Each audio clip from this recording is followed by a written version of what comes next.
The story continues as we see Skell and Poe at the door of Sid's room, attempting to wake him up. However, Sid doesn't respond. They notice that the door is open, enter inside, and comment that today is a great day to pick up some girls. They realize Sid isn't there and think he's careless for leaving his door open. Skell then notices tickets to Mitsugoshi Hot Springs on one of Sid's desks. Poe thinks these are premium items that not even the highest-ranking nobles can get, and they wonder what Sid is doing with them. Skell thinks that if even rich guys can't get these tickets, their chances of success in picking up girls will skyrocket if they are in possession of them.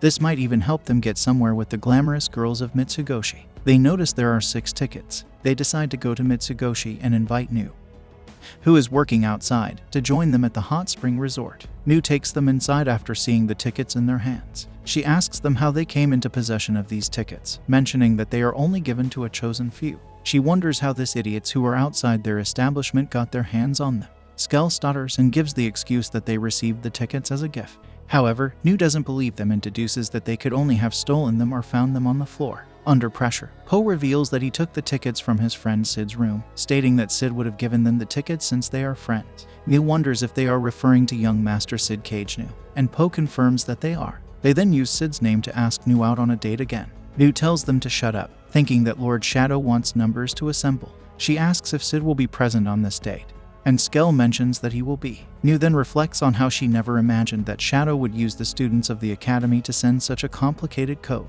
She wonders what Shadow wants from them and decides to seek counsel from the 7 shadows. As she tries to leave, Skell and Poe ask her about her answer for the date. Nu angrily mentions that she will consider it seriously. The scene then shifts to Shadow Garden, where a meeting is being held to discuss this matter. Alpha believes that Shadow must have a purpose in mind for inviting them to the hot springs. She asks Etta, the one who designed Mitsugoshi Hot Springs Land, to explain it.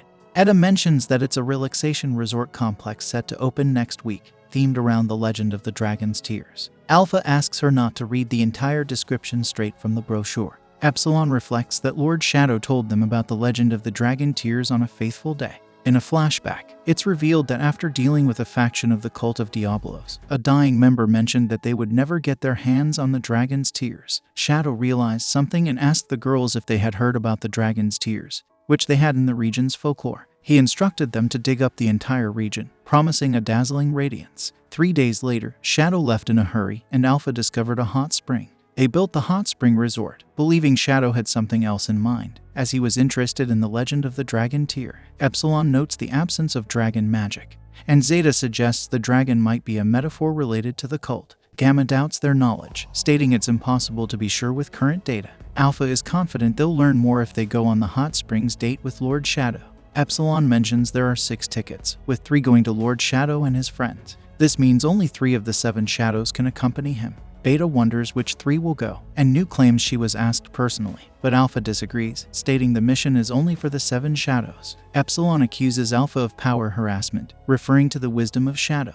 Alpha insists on going but is interrupted by others. An argument ensues about which 3 of the 7 shadows will join Shadow on the mission. Unable to reach a conclusion through discussion, they decide to settle it with a rock-paper-scissors match to determine the 3 accompanying Lord Shadow on the date.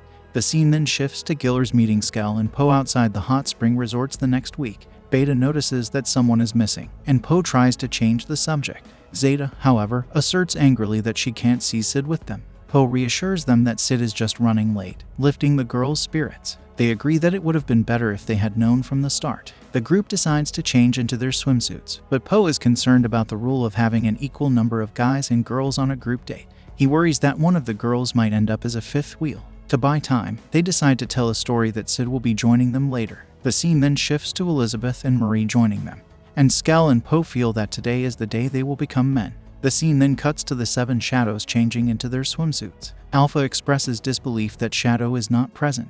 Beta resolves to be better this time, as she feels responsible for causing trouble in the last 2 outings. Alpha suggests that Shadow might not come at all, but Gamma believes he may have entrusted the mission entirely to them. Alpha also considers the possibility that Shadow might still join them and emphasizes the need for everyone to be prepared.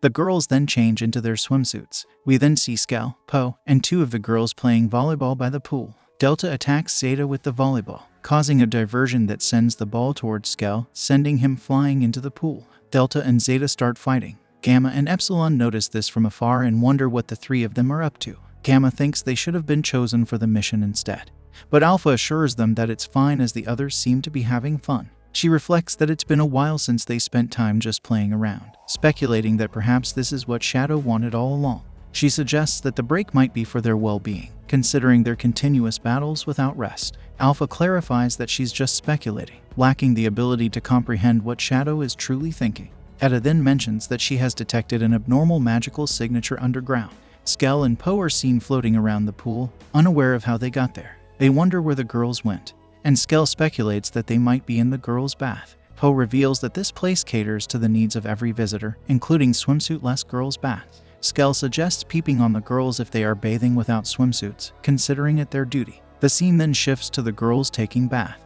Beta contemplates that if she doesn't take action in this mission, Shadow will perceive her only as a delicate elven princess. Zeta suggests that they may need to reconsider Lord Shadow's real objective, emphasizing that it keeps coming back to the dragon tears. The legend behind the dragon tears is revealed. Once upon a time, a kind and gentle princess lived in this land. One day, she rescued a small dragon separated from its clutch, and they became friends, growing together. However, their days of peace ended when war broke out. The dragon fought valiantly to protect the princess, even when wounded. Upon returning, the dragon found the royal capital in ruins. The princess, on the brink of death, shed a single tear. The dragon, in turn, wept uncontrollably, and hot tears flooded the land, covering the entire kingdom. The princess awoke to find a mysterious stream of water filled with the essence of life, but the dragon was nowhere to be seen. Calling the dragon's name yielded no response. Zeta speculates that what Shadow desires may be hidden in this tale. Etta considers focusing on the water in this case, mentioning that their research indicates it's normal hot spring water. Meanwhile, Skell and Poe attempt to spy on the girls, but an anti-peeping system installed in the wall sprays something in their eyes to stop them. This makes their eyes tear up, and when the tears fall into the hot spring, a reaction occurs. Etta then realizes that the hot spring is reacting to tears. They try to make Skell and Poe cry more, but Etta notices that the reaction isn't any stronger. Zeta then reminds them that in the story, they talked about the princess's tears, and Etta looks at Beta. She mentions that Beta called herself an elven princess just now and states that the wisdom of the shadow always requires a sacrifice. Etta manages to make Beta cry by putting her down constantly, and her tears trigger a major reaction from the hot springs. After the reaction, a dragon forms out of the water in the pools, and Alpha wonders if this is what Shadow was trying to tell them. She thinks they have to do something, so they put on their slime bodysuits. They notice that the suits have color, and Etta states that it's to prevent the public from finding out that they are Shadow Garden. All of them then fight the water dragon, and Alpha lands the final blow. This makes golden tears rain down from the sky, and Epsilon thinks that this must be what Lord Shadow was talking about. Etta then notices that the hot springs have been imbued with magical properties and can now improve beauty and health. The dragon's soul then ascends after wiping out Beta's tears, and Alpha thinks that Shadow must have wanted to rescue the soul of that kind and gentle dragon. The girls then pretend that this whole ordeal was part of their special event based on the Dragon Tear legend and sell some limited edition merchandise to celebrate their grand opening. Alpha then thinks that everything worked out well, and Gamma states that the damage to their facilities was also light. Alpha then thanks Shadow for this day off, and elsewhere we see that Skell and Poe have completely forgotten what they did today. Poe says that in exchange for becoming men they have lost their memories. He explains that it is a big step for virgins like them, but for normal guys, it is a very small step. Then, they say that they will not stop as their journey has just begun. This brings an end to our episode. If you enjoyed it, then don't forget to like, share, and subscribe.